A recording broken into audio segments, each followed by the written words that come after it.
نحمده ونصلي ونسلم على رسوله الكريم اما بعد فاعوذ بالله من الشیطان الرجیم بسم اللہ الرحمن الرحیم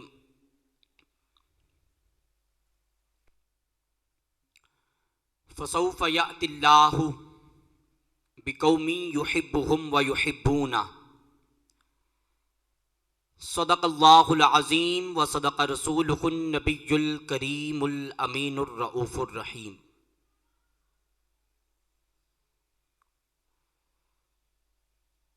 نہایت ہی واجب الاحترام سامعین ذی گرامی قدر، صوفیان کرام، معزز حاضرین، السلام علیکم ورحمۃ اللہ وبرکاتہ۔ اللہ رب العزت کی بارگاہ کا بے پناہ لا تعداد غیر متناہی شکر ہے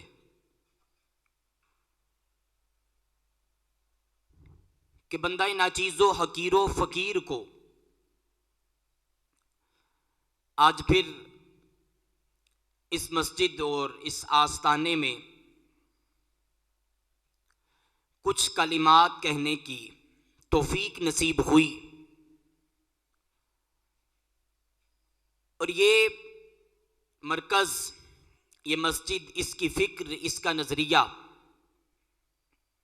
پہچان ہے، ہماری عرفان ہے، ہماری شناخت ہے۔ یہاں سے جب بھی حکم جائے گا انشاءاللہ وہ حکم مسلمہ ہوگا، تسلیم کیا جائے گا، اور کبھی بھی ٹال مٹول نہیں کی جائے گی۔ احباب ذی وقار،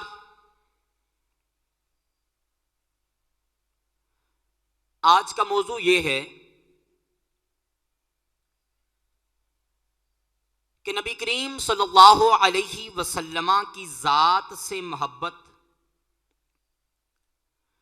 اور چیز ہے، اور آقا علیہ الصلاۃ والسلام کی بتائی ہوئی شریعت پر عمل کرنا اور چیز ہے۔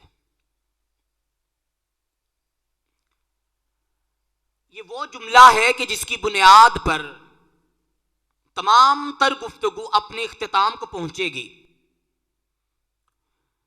اگر مقرر کسی ایک جملے کا تعین کر کے بتائے کہ اس کی یاد دہانی اور اس کو ذہن میں رکھنا بڑا ضروری ہے،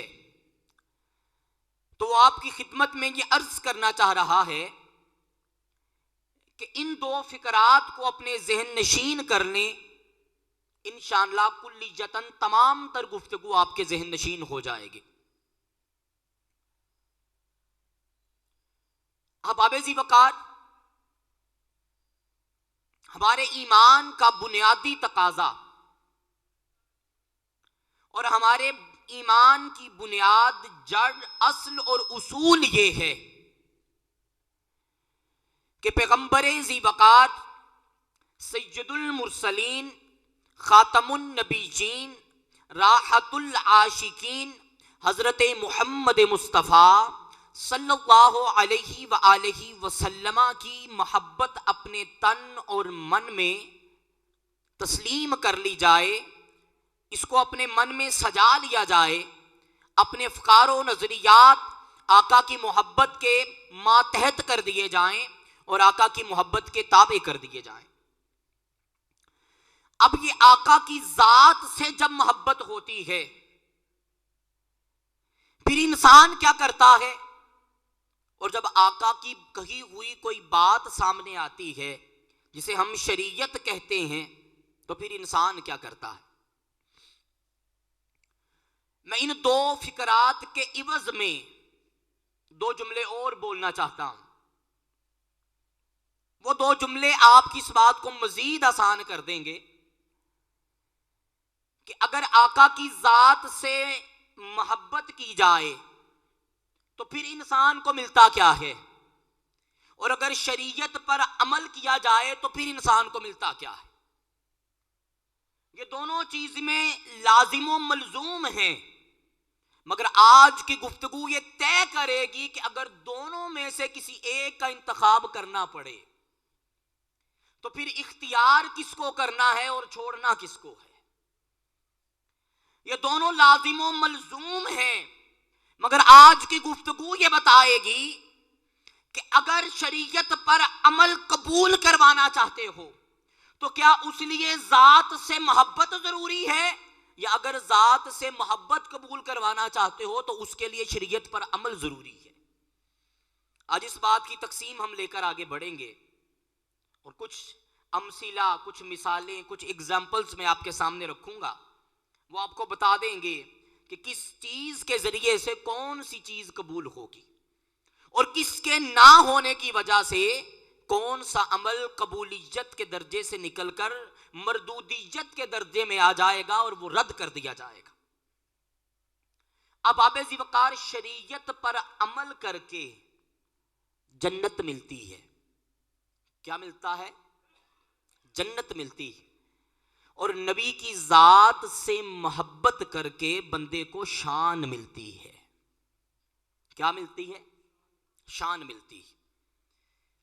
اب جب انسان ذی وقار ہو جائے، ذی شان بن جائے، تو خدا کی قسم پھر جنت کی تلاش انسان نہیں کرتا، خود جنت انسان کی تلاش کرتی.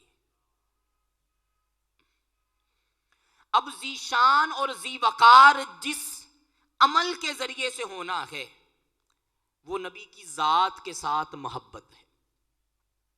اس کے لیے سب سے پہلی مثال سنیے.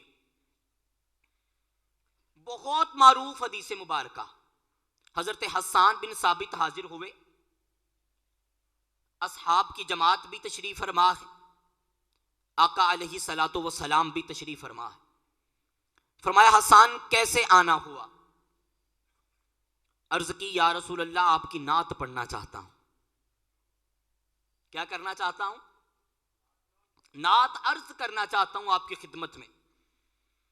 آقا نے فرمایا حسان آج تو نمازی بن کر نہیں، آج تو پرہیزگار متقی بن کر نہیں، آج تو روزے رکھنے والا صائم بن کر نہیں، صبر کرنے والا صابر بن کر نہیں، حسان آج تو جہاد کرنے والا مجاہد بن کر نہیں، حسان آج تو محمد کی نعت پڑھنے والا نعت خان بن کے آیا ہے.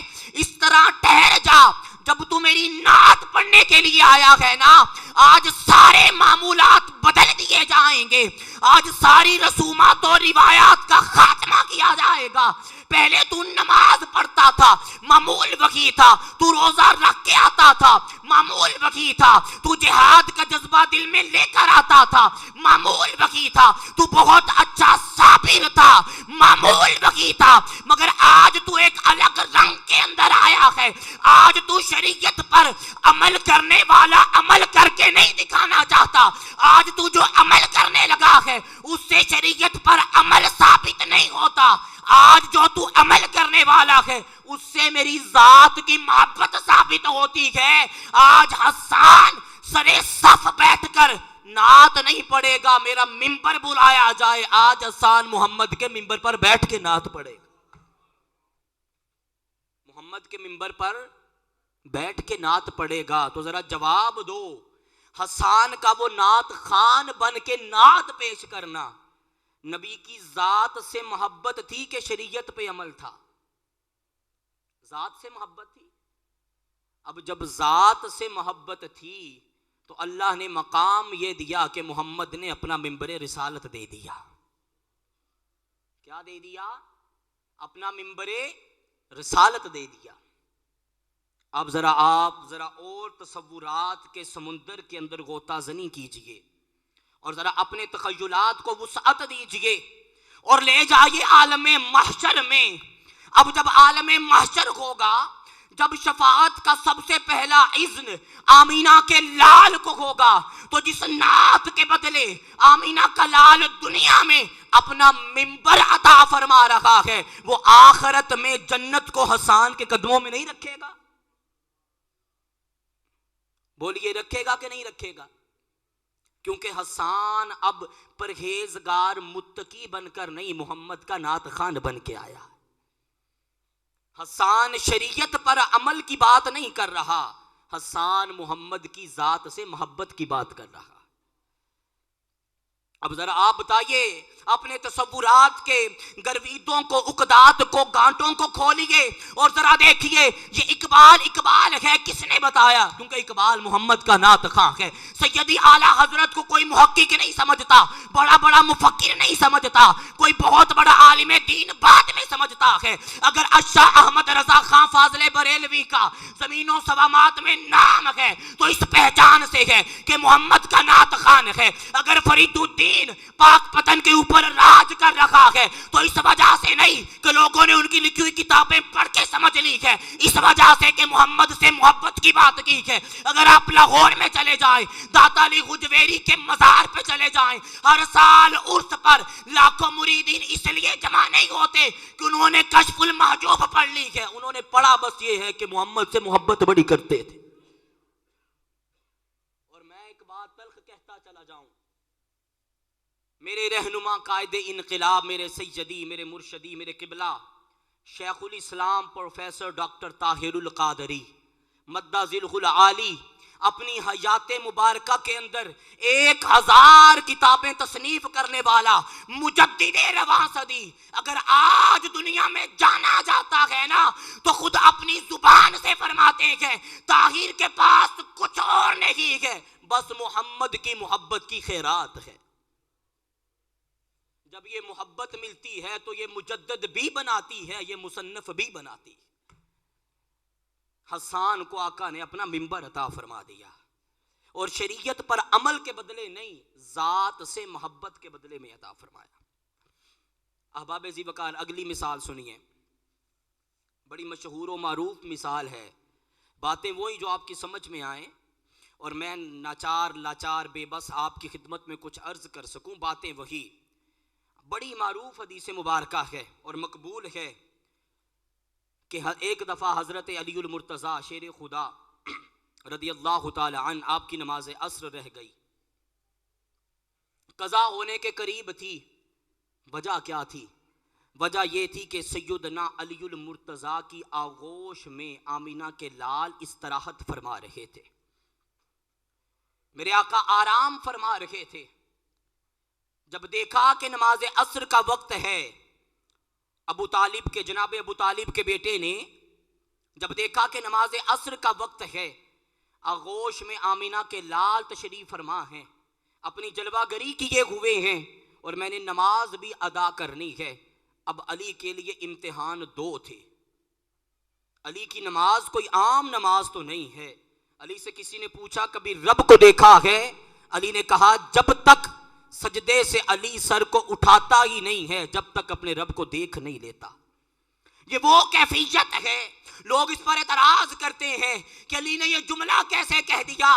میں نے کہا جاؤ حدیث جبرائیل اٹھاؤ، بخاری اور مسلم کی متفق علیہ اور مشکات المصابیح کے کتاب الایمان کی پہلی حدیث ہے۔ جبریل نے پوچھا آقا نیکی کیا ہوتی ہے؟ آقا نے ارشاد فرمایا نیکی اس کو کہتے ہیں یا تو عبادت اس طرح سے کرو کہ تم خدا کو دیکھ رہے ہو، اگر یہ نصیب نہ ہو تو اس طرح سے تو ضرور کرو کہ خدا تم کو دیکھ رہا ہے۔ اب یہ تو عام بندہ مومن کے لیے حکم تھا، وہ تو پھر علی تھا۔ اور کیا آپ سوچتے ہیں کہ وہ جو علی تھا، وہ جو 40 من کا دروازہ ہاتھ کی 3 انگلیوں سے اٹھائے اور فاتح خیبر بن جائے، خیبر کی جنگ ہو، کئی دنوں سے فتح خیبر نصیب نہیں ہو رہی، محمد نے فرمایا کل میں جھنڈا اس کو دوں گا جس سے میں بھی محبت کرتا ہوں، اللہ بھی محبت کرتا ہے، وہ جو علی 3 انگلیوں سے اس دروازے کو اکھاڑ کے پھینک دے، جس کو بعد میں 40 اصحاب اٹھائیں، اس علی کی عبادت کا عالم کیا ہوگا؟ اب وہ علی کی نماز ایسی کیفیات والی نماز ہے، لیکن آپ کو پتہ نہیں ہے سامنے جو ذات ہے وہ بھی آمینہ کا لال ہے۔ فیصلہ کرنا مشکل ہوا، لیکن فیصلے پر یوں پہنچے کہ علی نماز جاتی ہے تو جائے، آمینہ کے لال کی استراحت نہ جائے۔ یار کی ذات سے محبت نہ جائے، شریعت پر عمل جاتا ہے تو جائے۔ وجہ کیا تھی؟ وجہ یہ تھی کہ علی اس نقطہ ارتکاز کو سمجھ گیا تھا، علی نے اس معرفت کے مقام کو حاصل کر لیا تھا، علی نے اس عرفان کو پا لیا تھا، علی کے آغوش علم کے اندر وہ پہچان تھی، وہ شناخت تھی۔ علی یہ سمجھتا تھا خدا کی قسم اگر اس سے بیزارگی ثابت ہو گئی نا، اگر اس کے چہرے پر میری وجہ سے کوئی تلخی اور تیوری آ گئی نا، تو خدا مجھے معاف نہیں کرے گا۔ جو میرے پاس ذات بیٹھی ہوئی ہے، کائنات کی ساری عبادتیں جس در کا طواف کرتی ہیں وہ در محمد ہی تو ہے۔ اب احباب ذی وقار، آپ کو پتا ہے کہ جب میرے آقا استراحت سے اپنے آپ کو بیدار فرمایا تو اس کے بعد علی سے پوچھا، علی پریشانی کے تاثرات کیسے ہیں؟ تو علی نے کہا، حضور اقدس صلی اللہ علیہ وسلم، آقا نماز عصر کا وقت ہے، گزر رہا ہے، میں پریشانی کی کیفیت میں تھا۔ تو آپ کو وہ سارا واقعہ پتا ہے۔ اب ایک نقطہ جو یہاں پر بتانا چاہتا ہوں وہ یہ ہے، احباب ذی وقار ذرا اپنے دل پہ ہاتھ رکھیے، آقا علیہ السلام کے روضہ اقدس کو اپنے تصور میں لے کر آئیے، اپنے تخیلات، اپنے شعور کے پرندوں کو ذرا پرواز کے تکلف دیجئے اور یہ مکلف بن کر سوچئے، جو محمد 1400 سال پیر مہر علی شاہ کی 4 سنتیں اثر کی رہ جائیں، وہ جانتا ہے، کیا وہ اپنے علی کی اثر کی نماز کے فرض نہیں جانتا؟ تو کیا کہتا ہے قلب؟ اور وہ قلب کہ جو محمد کی محبت میں لبریز ہے، جو آقا کی غلامی سے مشکبار بنا ہوا ہے، ایک گلدستہ بنا ہوا ہے، ایک گلدان بنا ہوا ہے، یہ دل یقیناً یہ گواہی دیتا ہے کہ خدا کی قسم اگر آمینہ کا لال 1400 سال بعد میرے علی کی 4 غیر موقدہ سنتوں کو جانتا ہے، وہ علی کے فرض کے 4 رکعتوں کو بھی جانتا ہے۔ تو پھر خود کیوں نہیں اٹھایا؟ خود کیوں نہیں حکم دیا کہ علی جاؤ نماز پڑھو، تمہاری نماز رہ جائے گی؟ کیا وہ محمد الرسول اللہ جنہوں نے کہا کہ نماز میری آنکھوں کی ٹھنڈک ہے، وہ نماز کا حکم نہ دیتے؟ اس لیے نہیں فرمایا۔ ایک مثال سے سمجھیے کہ سارا سال استاد اپنے شاگرد کو پڑھاتا ہے، کیا کرتا ہے؟ پڑھاتا ہے، کتاب کے صفحے اول سے لے کر کتاب کے صفحے آخر تک اس کے اندر موجود سطروں کی تفاصیل، تشریحات و توضیحات ساری بچے کو بتاتا ہے، لیکن جس دن امتحان ہو، پرچہ سامنے آئے، وہ شاگرد کہے استاد جی یہاں سے بتا دیجئے، وہ بتاتا نہیں ہے، وہ کہتا بیٹا پہلے تیرے پڑھنے کا وقت تھا، میرے پڑھانے کا وقت تھا، آج تیرے امتحان اور لکھنے کا وقت ہے۔ میں تمہیں بتاؤں گا نہیں، ساری زندگی آمینہ کے لال نے فاطمہ بنت اسد سلام اللہ علیہا کے لختے جگر کو وہ ایمان کی محبت عطا فرمائی، اپنی ذات کی محبت عطا فرمائی، اور علی سیکھتا چلا گیا، علی بچپن سے لے کر جوانی تک آ گیا، علی مکلف بن گیا، علی بالغ بن گیا، علی متقی پرہیزگار بن گیا، علی امام المسلمین بن گیا، علی امیر المومنین بن گیا، علی سید المتقین بن گیا، علی رئیس المعبدین بن گیا۔ لیکن ایک وقت آیا امتحان کا، جب یہ علی کو سارے اعزازات مل گئے تو پھر اس وقت آمینہ کے لال نے امتحان کے طور پر علی کو خود نہیں کہا کہ علی نماز کا وقت ہے۔ آمینہ کا لال دیکھنا چاہتا تھا کہ میرے بتانے والے کو ترجیح دیتا ہے یا عبادت کو ترجیح دیتا ہے۔ اب پھر علی بھی شاگرد کامیاب ہوا، آقا کی بارگاہ کے اندر ایسا کامیاب ہوا کہ نہ کوئی شریعت کی کوئی آیت اتری، نہ آقا نے کوئی حدیث فرمائی، بلکہ اشارہ کیا، سورج دوبارہ اصل پر آیا اور علی نے اپنی اصل قضا نہیں بلکہ ادا فرمائی۔ اب علی کا یہ فیصلہ کہ نماز جاتی ہے تو جائے، بتائیے ذرا ایمان کے ساتھ ذات سے محبت تھی کہ شریعت پہ عمل تھا؟ بولیے، ذات سے محبت تھی۔ اگلی ایک مثال سنیے، بخاری اور مسلم میں متفق علیہ حدیث پاک، ایک صحابی رسول نے شراب پی لی، جب شراب پی لی تو حد جاری ہوئی، کوڑے لگے، کچھ دن گزرے، پھر شراب پی لی، پھر حد جاری ہوئی، کوڑے مارے گئے، پھر شراب پی لی، پھر حد جاری ہوئی، کوڑے مارے گئے۔ تو اصحاب کے مابین تمام اصحاب رسول کے مابین یہ چیم گوئیاں شروع ہو گئی. عجیب ہے یار، بار بار حد جاری ہوتی ہے، پھر وہ عمل کر لیتا ہے، پھر حد جاری ہوتی ہے، پھر وہ عمل کر لیتا. تو بدگمانیاں پھیلنا شروع ہو گئیں. یہ بات چیدہ چیدہ رفتہ رفتہ بارگاہ رسالت میں پہنچی کہ یا رسول اللہ فلاں صحابی کے بارے میں بدگمانیاں پھیلنا شروع ہو گئی ہیں. میرے آقا نے فرمایا سب کو اکٹھا کرو، میں ان سے خطاب کرنا چاہتا ہوں. سب کو جمع کیا گیا. آمینہ کے لال منبر رسالت پر تشریف فرما ہوئے. فرمایا خبردار اگر اس میرے صحابی کو کسی نے کچھ کہا، وہ تو وہ ہے جس سے میں بھی محبت کرتا ہوں، میرا اللہ بھی محبت کرتا ہے. میرا اللہ بھی کیا کرتا ہے؟ وہ میرا بھی محبوب ہے، اور میرے رب کا بھی کیا ہے؟ محبوب ہے. اور وہ مجھ سے بھی محبت کرتا ہے، میرے اللہ سے بھی محبت کرتا ہے. جب یہ مقام ملا تو سوال تو پیدا ہوا کہ وہ ایسا کون سا عمل تھا کہ جس کی وجہ سے محبوب رسول بھی بن گئے اور محبوب اللہ بھی بن گئے؟ وہ کون سا ایسا عمل تھا؟ تو جب بخاری شریف کے اندر یہ حدیث پاک نقل کی گئی تو اس کی تفسیر کے اندر امام حجر عسقلانی رحمہ اللہ تعالی اپنے وقت کے عظیم مجدد و محدث حاشیہ میں لکھتے ہیں کہ وہ عمل کیا تھا. فرماتے ہیں وہ عمل یہ ہے کہ جب میرے آقا سارے دن کے اوقار اور کام معمولات سے میرے آقا تھک ہار کر تنہائی کے عالم میں ہوتے اور سارے کے سارے مسجد نبوی سے چلے جاتے تو وہ آ جاتا. جب وہ آتا تو کبھی میرے آقا کے پاؤں دباتا، کبھی گردن کے یہاں سے دباتا، کبھی آقا کے دستے مبارک کو ہاتھ میں لے کر دباتا. اور اس کا دماغ ایسا تھا، سوچ ایسی تھی کہ ایسی ایسی باتیں کرتا تھا جس پر سامنے والے انسان کو ہنسی آ جاتی تھی. مفرغ القلوب تھا، دلوں کو خوش کرنے والا تھا. جب بارگاہ رسالت میں وہ آتا اور یہ سارے طرائق سر انجام دیتا، آقا کی خدمت کرتا، ہنسنے والی باتیں کرتا، اور جب وہ دیکھتا کہ آمینہ کے لال کی تھکاوٹ کے آثار زائل ہو چکے ہیں، ختم ہو چکے ہیں، تو قدموں کو ہاتھ لگاتا اور کہتا یا رسول اللہ کیا مجھ کو جانے کی اجازت ہے؟ آقا فرماتے جا تجھ کو جانے کی اجازت ہے. امام ابن حجر عسقلانی فرماتے ہیں جب وہ یہ عمل کر جاتا تو آقا فرماتے یاد رکھ تو نے یہ جو عمل کیا ہے نا، اس کی وجہ سے میرا بھی محبوب بن گیا ہے، میرے رب کا بھی محبوب بن گیا. اب میں ایک سوال پھر وہی دہراتا ہوں آپ کے سامنے. وہ قدم دبانا، ایسی باتیں کرنا کہ بشری تقاضے کے مطابق جو تھکاوٹ تھی وہ اتر جائے، وہ شریعت پہ عمل تھا کہ ذات سے محبت تھی؟ بولیے کس سے محبت تھی؟ آقا کی ذات سے محبت تھی کہ شریعت پہ عمل تھا؟ ذات سے محبت تھی. اور مجھے ایمان سے پھر میں اس طرف لے کے جانا چاہتا ہوں.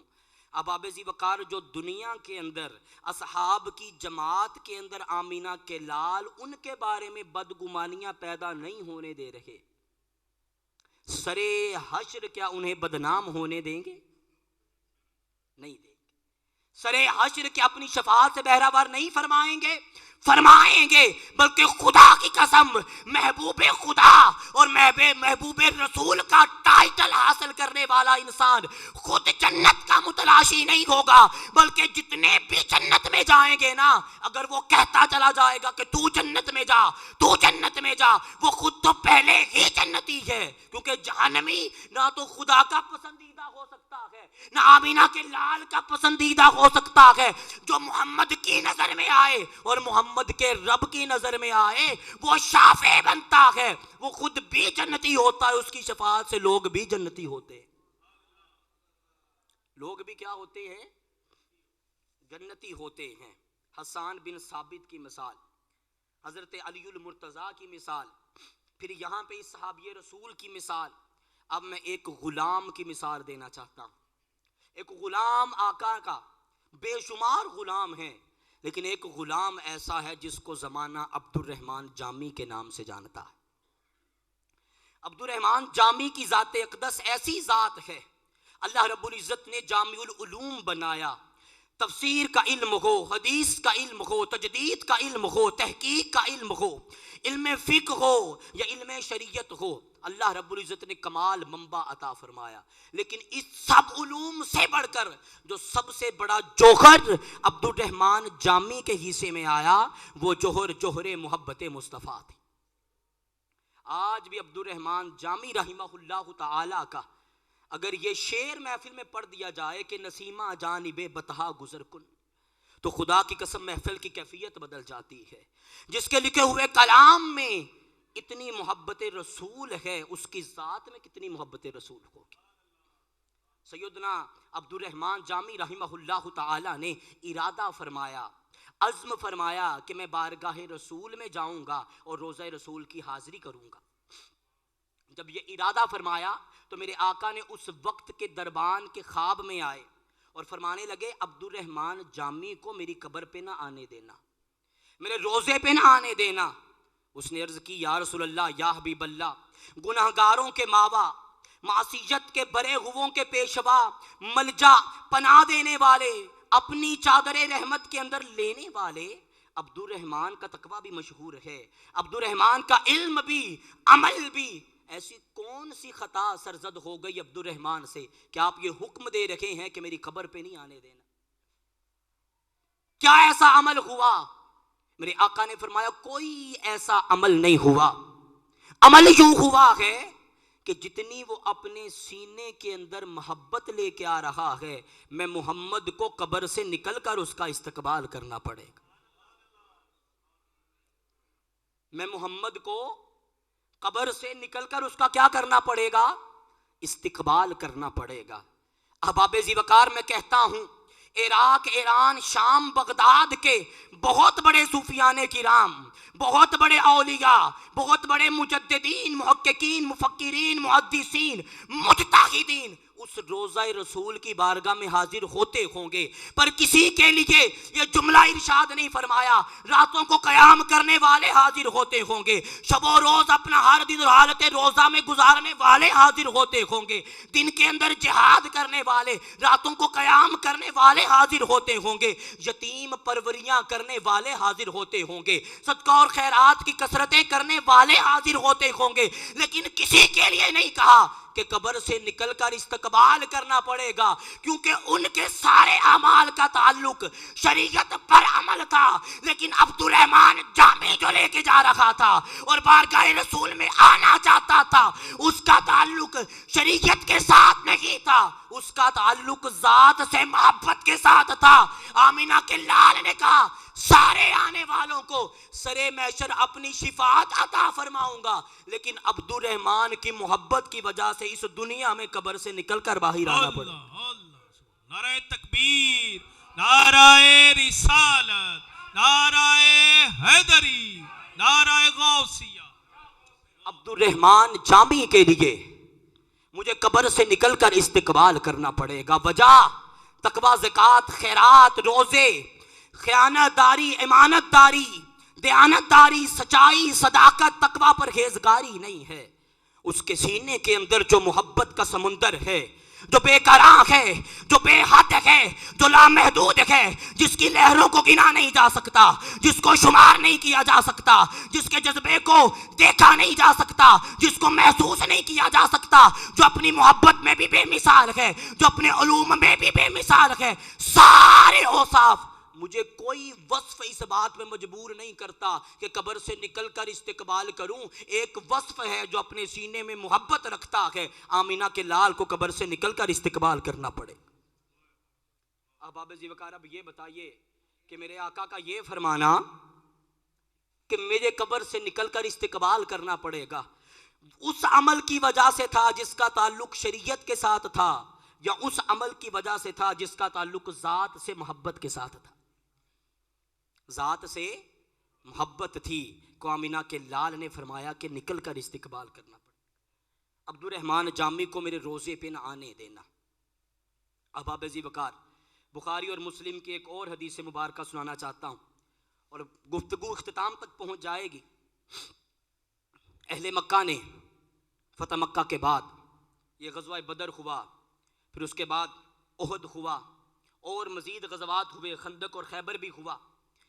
مشرکین مکہ کو دل کے اندر بڑی کھٹک تھی کہ اب مسلمان اگر ہاتھ میں آئے تو بدلہ ضرور لینا ہے، انتقام ضرور لینا ہے، لیکن میرے آقا علیہ الصلوۃ والسلام نے بڑے امن کا مظاہرہ کرتے ہوئے ایک سفیر بھیجا ان مشرکین مکہ کی جانب، اور انہیں کہا کہ ہم تم سے جنگ نہیں چاہتے، نہ جدال اور قتال کا ہمارا ارادہ ہے، نہ ہم جہاد کی نیت سے آ رہے ہیں۔ ہم خانہ کعبہ میں آئیں گے، بیت اللہ میں عمرہ کی ادائی کریں گے اور اس کے بعد واپس پلٹ جائیں گے۔ ہم تم سے امن کے داعی ہیں، تم کو دعوت دیتے ہیں کہ امن کو اپنی جگہ پر قائم اور دائم رکھنا۔ لیکن مشرکین مکہ کے اندر چلتا ہوا وہ آگ کا بگولا انتقام والا، وہ بدلہ لینا، وہ عتبہ شیبہ، وہ ابو جہل کی موت اور لاشیں ہر وقت ان کی آنکھوں کے سامنے رہتی تھی، اور اتنی عبرتناک شکست جس کو وہ فرسودہ نہیں کر پا رہے تھے، بلا نہیں پا رہے تھے۔ ارادہ کیا کہ اگر بہانہ ملا تو چھوڑیں گے نہیں، لیکن میرے آقا نے پیغام بھیجا کہ ہم امن کے داعی ہیں۔ لیکن ان کا جنگ کا پورا مکمل ارادہ تھا، انہوں نے ایک جاسوس بنا کر بھیجا، عبداللہ ثقفی، بعض روایات میں اس کا نام لکھا گیا، جاسوس بنا کر بھیجا کہ جاؤ جا کے دیکھو وہ فتح مکہ کے میدان کے اندر جنہوں نے ڈیرا لگایا ہوا ہے ان کے جنگی تیاری کیسی ہے۔ بظاہر طور پر تو پیغام یہ بھجوائے جا رہے ہیں کہ جنگ کا ارادہ نہیں، مگر جاؤ تم دیکھ کے آؤ، کیونکہ ہم نے ان کے ساتھ کرنی ہے جنگ، جاسوسی کر کے آؤ کہ ان کی تیاری کیسی ہے، جنگی ساز و سامان کتنا ہے، گھوڑے کتنے ہیں، زرے نیزے سارے کا سارا ساز و سامان کتنا ہے، لوگوں کی تعداد کتنی ہے، جاؤ ذرا دیکھ کے آؤ، پھر ہم اس کے ساتھ اگلا لاہ عمل طے کریں گے کہ کرنا کیا ہے اور جنگ کیسے کرنی۔ اب آپ وقار اب یہ عبداللہ ثقفی نامی اس وقت مسلمان نہیں تھا، آتا ہے جاسوس بن کر، تمام اصحاب رسالت، تمام اصحاب نبوت نبی پاک کی بارگاہ میں بطور تلامذہ، شاگرد کی حیثیت سے، غلاموں کی حیثیت سے، نوکر کی حیثیت سے، آقا اور محکوم کی حیثیت سے، مولا اور غلام کی حیثیت سے زندگیاں بسر کرنے والے 1500 کی تعداد میں میدان صلح حدیبیہ میں موجود۔ کتنی تعداد ہے جی؟ بولیے سارے مل کے، کتنی تعداد ہے؟ 1500 تعداد، سارے موجود ہیں۔ اب وہ جاسوس آتا، جب وہ جاسوس آتا ہے 3 سے 4 دن وہاں پر اپنا پڑاؤ کرتا ہے، ٹھہرتا ہے، واپس جاتا ہے۔ مشرکین مکہ اس کو سامنے بٹھاتے ہیں، بتاؤ کیا سچویشن ہے، کنڈیشنز کیا ہیں، کیفیات و حالات و واقعات کیا ہیں، کس طرح سے تیاری کرنی ہوگی۔ وہ آ کے کہتا ہے تم نے مجھ کو نجاشی کے دربار میں بھیجا، تم نے مجھ کو کیسر و کسریٰ کے بادشاہوں کے پاس بھیجا، میں نے ساری تیاریاں حالات و واقعات سے آ کر تم کو آگاہ کیا، تم لوگوں نے جنگیں لڑیں، تم کو فتح ملی، لیکن ایک میری بات سن لو، یہ جو صلح حدیبیہ میں بیٹھے ہیں نا، ان کے ساتھ جنگ نہ کرنا۔ ان کے ساتھ کیا نہ کرنا؟ انہوں نے کہا کیوں، تعداد بڑی زیادہ ہے۔ اس نے کہا تعداد زیادہ نہیں ہے، صرف 1500 ہے، تمہاری ہزاروں کی تعداد ہے، یہود بھی مدینے والے سارے تمہارے ساتھ ملے ہوئے، قبیلہ خزرج بھی تمہارے ساتھ ہے، بنو قریظہ بھی تمہارے ساتھ ہے، تمہاری ہزاروں میں تعداد، ان کی تعداد صرف 1500 ہے کچھ تقریباً۔ اس نے کہا اچھا پھر لگتا ہے جنگی ساز و سامان بڑا ترش تراز ہوگا، تم کہہ رہے ہو کہ جنگ نہیں لڑنی۔ اس نے کہا بات یہ بھی نہیں ہے۔ اس نے کہا پھر کیا روحانی طاقتیں اتنی زیادہ ہیں کہ کائنات کو اپنے اشاروں میں محصور کر دیتے ہیں، اشارہ کرتے ہیں سورج پلٹ جاتا ہے، اشارہ کرتے ہیں تلواریں خود چلنا شروع ہو جاتی ہیں؟ اور اس نے کہا یہ بھی بات نہیں۔ اس نے کہا پھر بتاؤ جنگ کیوں نہیں کرنی، یہ تو بتاؤ ہم ہار کیوں جائیں گے، لڑائی کیوں نہیں کرنی، قتال کیوں نہیں ہو سکتا؟ اس نے کہا بیٹھ جاؤ، تسلی سے سمجھاتا ہوں، کیونکہ یہ بات تسلی سے سمجھانے والی ہے، اور یہ بات ایسی ہے کہ ہر ایک کی سمجھ میں نہ آئے۔ کیا بات ہے؟ وہ کہنے لگا میں نے یہ دیکھا کہ وہ جو 1500 کے 1500 ہیں نا، جو حدیبیہ کے میدان کے اندر ہیں، جب وہ کہتا ہے تعداد میں کم ہے، ساز و سامان بھی کم ہے، طاقت میں بھی ہو سکتے ہیں تم سے کم ہو، وہ ترشی وہ ترازی بھی حالت جنگ میں ہونے والی شاید تم سے کم ہو، لیکن اس لیے کہہ رہا ہوں کہ ان سے جنگ نہ کرنا کہ وہ آمینہ کی لال سے محبت بہت کرتے ہیں۔ کیا کرتے ہیں؟ محبت بہت کرتے ہیں۔ وہ ہیں 1500 مٹھی بھر مسلمان، مگر آمینہ کے لال سے محبت بہت کرتے ہیں۔ اس نے کہا وہ تو ہمیں پہلے دن سے پتا ہے، اس کا امتی کوئی بعد میں بنتا ہے، محبوب پہلے بن جاتا ہے۔ امتی کوئی بعد میں بنتا ہے، محبوب پہلے بن جاتا ہے، وہ تو ذات ہی ایسی ہے، یہ تو ہم کو بھی پتا ہے۔ شاید آپ کے علم میں ہو کہ ابو جہل بھی یہ کہتا تھا نحن نعلم ان محمد رسول اللہ۔ ابو جہل بھی یہ کہتا مر گیا میں جانتا ہوں، ہم یہ جانتے ہیں کہ محمد ہو ہی اللہ کا رسول سکتا ہے، محمد ہی اللہ کا رسول ہے، لیکن کیا کریں سرداری نہیں رہتی، چودراہٹ نہیں رہتی، پگ نہیں رہتی نا، پھر وہ لوگوں کا جم غفیر جو ہمارے پیچھے چلتا ہے، پھر باپ دادا کا دین نہیں رہتا. ہم مانتے ہیں کہ وہ اللہ کے رسول ہیں، جو بات کرتے ہیں وہ سچی ہیں، لیکن کیا کریں یہ رکاوٹیں حائل ہیں، مان نہیں سکتے، تسلیم نہیں کر سکتے، اقرار نہیں کر سکتے. وہ کہنے لگے وہ تو ہمیں پہلے دن سے پتا ہے، وہ جس کو اپنی زلف کے بلوں کے اندر گھیر لیتا ہے، جو کوئی اس کا رخ انور دیکھ لیتا ہے، جو کوئی اس کا کردار دیکھ لیتا ہے، جو کوئی اس کی گفتگو سن لیتا ہے، جو کوئی اس کا دیدار کر لیتا ہے، جو کوئی چند لمحات اس کی صحبت میں گزار لیتا ہے، اگر کوئی خدا کی قسم اس محمد کا لکھا ہوا خط پڑھ لینا تو نجاشی کا بادشاہ اسمیہ ہو کر بھی مسلمان بن جاتا ہے. سبحان اللہ. ہم کو تو پتا ہے کہ گرویدہ کرتا ہے وہ لوگوں کو، وہ تو ہمیں پتا ہے، محبوب سارے ہیں اس کے، پر تم نے ایسی کیا بات دیکھی کہ پہلے کبھی منع نہیں کیا، اب جنگ سے منع کر رہے کو. وہ کہتا ہے میں نے محبت کا وہ عالم دیکھا جو زمین و فلک کی کبھی آنکھ نے دیکھا ہی نہیں. وہ کہتا ہے ایسا بھی کیا دیکھا؟ بات سنیے گا توجہ کے ساتھ اور ذرا سوچیں کہ ان کی محبت کا عالم کیا تھا. وہ کہتا میں نے یہ دیکھا کہ جب آمینہ کا لال اللہ کا رسول وضو کرنے کے لیے بڑھتا، وضو کا پانی قریب لایا جاتا، سرکار اس وضو سے، اس پانی سے وضو فرماتے. جب وہ وضو فرماتے تو سارے اصحاب دوڑ پڑتے، جو جس کی توجہ اس طرف جاتی وہ سارے دوڑتے اس مقام پر جہاں آمینہ کے لال وضو فرما رہے ہوتے. وہ کہتا پھر کیا ہوتا؟ وہ کہتا یہ ہوتا کہ ادھر چہرہ مصطفیٰ پر پانی کے قطرے پڑتے، وہ کہتے ہیں زمین پہ گرتے ہوں گے. اس نے کہا نہیں، یہی بات بتانا چاہتا ہوں، ادھر آمینہ کے لال کے چہرے سے وضو کا پانی جدا ہوتا، نیچے اصحاب ہتھیلیوں کا فرش بناتے. سبحان اللہ. کیا کرتے؟ فرش بناتے.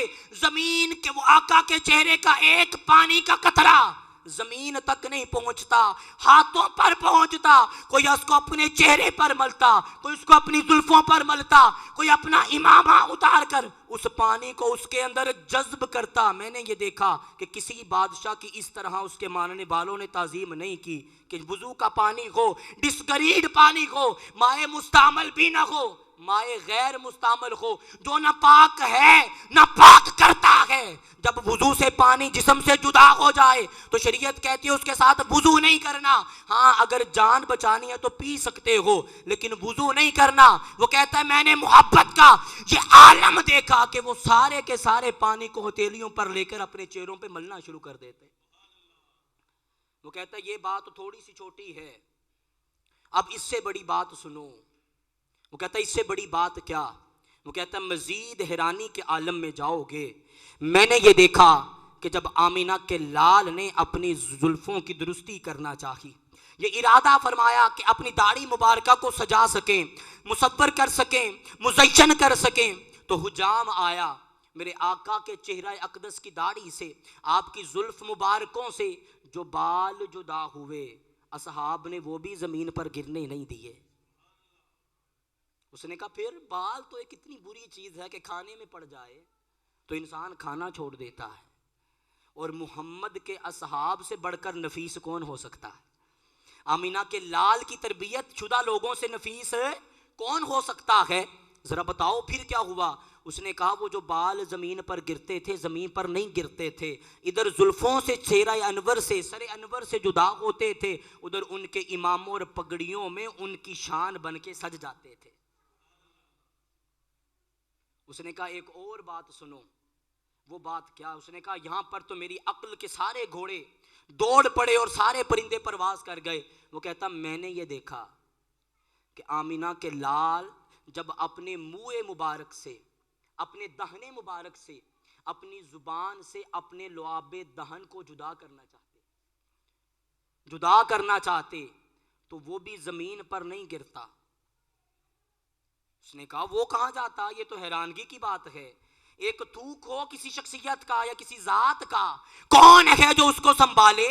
مٹی ڈالی جاتی ہے، بدبو پیدا ہوتی ہے، انسان دیکھ کر کراہت محسوس کرتا ہے. وہ کہنے لگے وہ انسان اور ہے، وہ لعاب اور ہے، وہ چہرہ اور ہے، وہ ذات اور ہے، وہ جسمانی کیفیت اور ہے. وہ جس کو میں دے کے آ رہا ہوں اس کا لعاب، اس کے دہن سے جدا ہو کر زمین کی گرد میں شامل نہیں ہوتا، اصحاب کے چہروں پہ مالا جاتا ہے۔ سبحان اللہ، نعرہ تکبیر، نعرہ رسالت، نعرہ حیدری، نعرہ غوثیہ، علماء حق اہل سنت۔ وہ کہتا ہے کوئی چہرے پر ملتا ہے، کوئی اس کو اپنی زبان سے لگاتا ہے۔ میں نے جاسوس بن کر پوچھا، ارے بھائی یہ بات کیا ہے؟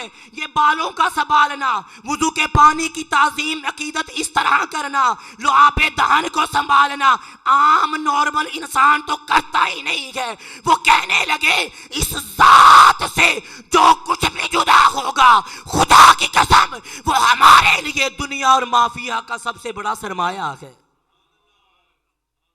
کہتا ہے عقل کے اندھو، ہوش کے ناخن لو، گرے بانوں میں جھانکو، تمہارے سارے بلائے ہوئے تنخواہ دار ہیں اور اس کے سارے وہاں پہ بیٹھے ہوئے جان نثار ہیں۔ تمہارے تنخواہ لے کر چلے جائیں گے، وہ جب تک جان نہیں نہ دیں گے پیچھے نہیں ہٹ پائیں گے۔ ارے ہوش کے ناخن لو، جو اس کی مرضی سے نچاور کیے ہوئے لعاب کو مٹی میں نہ ملنے دیں، جو اس کے چہرے سے مس شدہ پانی کو زمین پہ نہ گرنے دیں، جو اس کی زلفوں سے جدائی اور مفارقت اختیار کرنے والی زلفوں کو زمین پہ نہ گرنے دیں، وہ خون کا قطرہ محمد کا زمین پر کیسے گرنے دے سکتے؟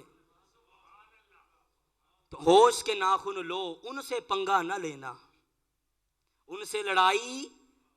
اب مولا نے شان کیا عطا فرمائی ذات کے بدلے محبت میں؟ شان یہ عطا فرمائی کہ پورا کفر لرز گیا، پورا کفر لرز گیا، ہوائیاں چھوٹ گئیں، پسینے نکل آئے، تہجدوں کی وجہ سے نہیں۔ اور آپ کو ایک بات اور میں بتاؤں، 1500 کی کثیر جماعت ہے اور 1500 کی جانب سے یہ موقف دیا جا رہا ہے کہ ذات سے محبت پر سمجھوتا نہیں کیا جا سکتا، ذات سے محبت پر سمجھوتا نہیں کیا جا سکتا۔ خدا کی قسم ادھر جب محبت کی بات ہوتی ہے تو ہم ساتھ بدعتی بن جاتے ہیں۔ میں یہ کہتا ہوں جاؤ پوچھو جا کے 1500 سے، زلفوں کو سنبھالنا دین میں بدعت نہیں تو کیا ہے؟ یہ لعاب دہن کو سنبھالنا دین میں بدعت نہیں تو کیا ہے؟ یہ وضو کے پانی کو سنبھالنا کس نبی کے امتیوں نے سنبھالا؟ کس بادشاہوں کے غلاموں نے سنبھالا؟ کس شریعت نے اس کو رائج کیا؟ پتہ یہ چلا کہ 1500 کے 1500 جب اس سے محبت کرتے تھے تو بدعتی بن کے کرتے تھے، اور جب محبت کے تقاضے پورے کرنے ہوں تو دائرے نہیں دیکھے جاتے، حدیں پار کی جاتی ہیں۔ محبت اس جذبہ خاص کا نام ہے جو انسان کو بے حد کر دیتا ہے، جو انسان کو کیا کر دیتا ہے؟ خدا کی قسم اگر آج کفر کے دل میں ڈر ہے نا، تمہاری نمازوں کا نہیں، تمہارے روزوں کا بھی نہیں، تمہاری جسمانی طاقتوں کا بھی نہیں، تمہاری ایٹمی طاقتوں کا بھی نہیں ہے۔ اگر آج اس دن اس کی طرح کفر لرزتا ہے اور تم سے گھبراتا ہے تو وہ صرف ایک شے سے، وہ کہتے ہیں محمد سے عشق بڑا کرتے ہیں،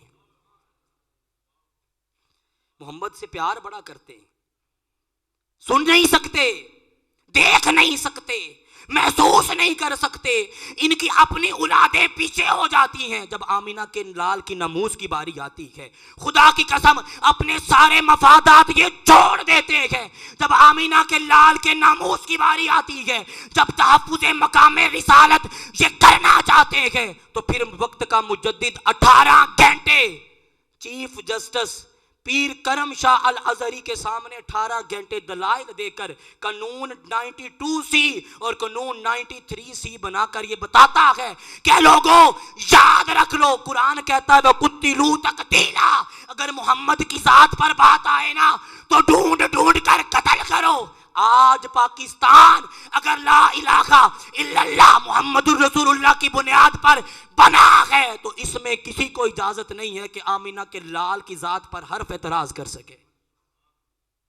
18 گھنٹے مسلسل دلائل دینے کے بعد ایک مرد کلندر، ایک مجدد رواں صدی، میرا شیخ الاسلام، میرا سیدی، میرے مرشدی قبلہ حضور ڈاکٹر محمد طاہر القادری جب یہ قانون بنواتے ہیں اور پھر اس کی پہرا اس طرح سے دیتے ہیں کہ تمام تر تقاضے پورے کرتے ہیں، کیونکہ وہ جانتے ہیں کہ یہ وہ بارگاہ ہے، یہ وہ بارگاہ ہے، یہ وہ بارگاہ ہے کہ جس کے اندر کسی ایک حرف تک کا اعتراض کرنا یا دراز کرنا ناقابل برداشت ہے، کیونکہ اللہ کے قرآن کا یہی کہنا ہے، مصطفیٰ کے فرمان کا یہی کہنا۔ مگر کچھ لوگ اس کو اگر کچھ اور رنگ دینا چاہتے ہیں یا کسی اور پیرائے میں لے کر جانا چاہتے ہیں تو ان کی یہ ناقص العلمی ہو سکتی ہے، ان کا یہ بغض ہو سکتا ہے، یہ عداوت ہو سکتی ہے، یہ حسد ہو سکتا ہے، مگر خدا کی قسم اگر آج پاکستان کے اندر اور دنیا کے جس کونے کے اندر محمد کی ناموس کی حفاظت کی جاتی ہے اور آقا کی ناموس پر مکمل پہرا دیا جاتا ہے، اس کی پہلی کڑی کا نام بھی طاہر القادری ہے، اس کی حفاظت کا نام بھی طاہر القادری۔ سبحان اللہ، احباب ذی وقار، یہ ہے ذات سے محبت۔ عالم کفر آج بھی لرزتا ہے۔ اقبال نے کہا تھا تم سے وہ دو چیزیں نکالنا چاہتے ہیں۔ کیا نکالنا چاہتے ہیں؟ دو چیزیں، ایک تم سے قرآن کی محبت نکالنا چاہتے ہیں، دوسرے آمینہ کے لال کی محبت نکالنا چاہتے ہیں۔ وہ کہتے ہیں کہ روح محمدی ان سے نکال لو، جب تک وہ نکالنے میں ناکامیاب ہوں گے تب تک وہ کامیاب نہیں ہو سکتے، اور جس دن وہ اس پر کامیاب ہو گئے پھر وہ اپنے سارے مقاصد و اہداف کو حاصل کرنے میں کامیاب ہو جائیں گے۔ لیکن اللہ رب العزت کے فضل و کرم سے یہ زمانہ، یہ عہد، یہ اپنا ایک وقت اور یہ دور ایسی ذات کو، ایسی شخصیت کو اپنے دامن میں لیے ہوئے ہے جو کبھی بھی اپنی قوم، اپنے پیروکاروں کو اس چیز پر سمجھوتا کرنے پر کی اجازت نہیں دے سکتی۔ اور ہمارا ایمان کا بنیادی تقاضا یہ ہے کہ ذات محمد مصطفیٰ سے محبت کر کے شریعت پر عمل کیا جائے، ذات محمد مصطفیٰ سے اتنی محبت کی جائے کہ میرا کردار بتائے کہ میں آقا کا غلام ہوں، میری گفتگو بتائے کہ میں آقا کا غلام ہوں، میرا معیار بتائے کہ میرے آقا کا غلام ہوں، رزق حلال کمانا یہ بتائے کہ میں آقا کا غلام ہوں، سجدوں کی کثرت یہ بتائے کہ بنیاد اس میں جنت کا حصول نہیں ہے، آمینہ کے لال کی ذات سے محبت ہے۔ اللہ رب العزت عمل کرنے کی توفیق عطا فرمائے۔ وما علیہ الا البلاغ۔ ماشاءاللہ۔